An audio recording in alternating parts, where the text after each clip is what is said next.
Ini saya lompati dulu ya Mas Firman karena belum sampai ke kesimpulan, saya ke Pak Ikrar dulu. Silakan memberikan pandangan dari sisi politik, termasuk haruskah Presiden membuat semacam keputusan untuk menentukan siapa yang lebih berwenang? Iya, kalau saya lihat ya, ini persoalan ribut-ribut mengenai kewenangan ini sangat menyedihkan ya. Kenapa demikian kan karena kita tahu habis kasus Cicak dan Buaya Jilid 1 itu, sebetulnya sudah ada satu perbaikan hubungan antara KPK dengan Polri. Ya. Saya beri contoh misalnya dalam beberapa kasus kan KPK juga bekerja sama Polri dengan Polri.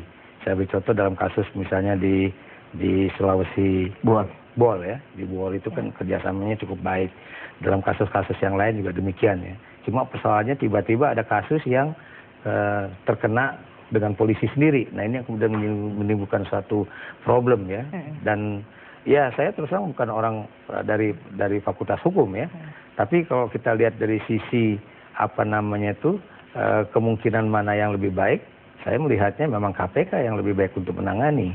Kenapa demikian? Karena di situ dia tidak akan memiliki suatu vested interest, dia juga tidak akan memiliki apa yang disebut dengan jiwa korsa ya. Jadi tidak akan ada yang harus ditutup-tutupi ya. Tapi pada saat bersamaan sebetulnya Polri juga ini adalah satu kesempatan yang baik untuk membuktikan bahwa dirinya juga bisa dibersihkan. Selama ini kan seperti yang dikatakan oleh Pak Nanan misalnya dalam acara yang semalam saya nonton di Sentilan Sentilun ya. Beliau mengatakan bahwa setiap tahun itu kan ada antara 300 sampai 500 anggota Polri yang dipecat ya. Walaupun memang tidak sampai pada tingkatan yang perwira tinggi ya. Tapi ini secara kebetulan mengenai perwira tinggi bahkan ada yang berbintang 2. Dan secara kebetulan dia juga menjadi pimpinan di satu organisasi pendidikan Polri yaitu Akpol ya. Ini yang kemudian menimbulkan satu menurut saya persoalan pencitraan kembali ya. Karena Anda bisa bayangkan kalau kemudian seorang gubernur Akpol kemudian terkena kasus korupsi. Nah ini yang menurut saya ini yang kemudian menjadikan gesekan antara KPK dan Polri itu semakin besar ya. Oke, tapi kalau kemudian kita belum bisa mengharapkan sikap kenegarawan baik dari KPK maupun dari kepolisian, menurut Anda langkah yang harus dilakukan Presiden, perlukah Presiden bicara begitu untuk menentukan siapa yang lebih berhak atau lebih membawa kasus ini ke MK saja?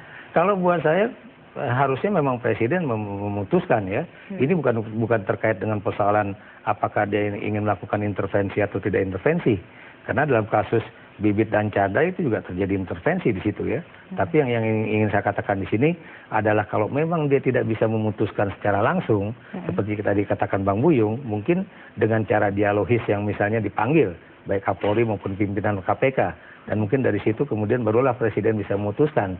Dan kalau memang kemudian dia ingin menyelesaikan ini dengan legalitas formal, ya mau nggak mau dia akan mengatakan ya silakan Mahkamah Konstitusi yang akan memutuskan. Gitu. Oke, baiklah. Kita harus break lagi dan kita akan kembali di segmen terakhir Suara Anda.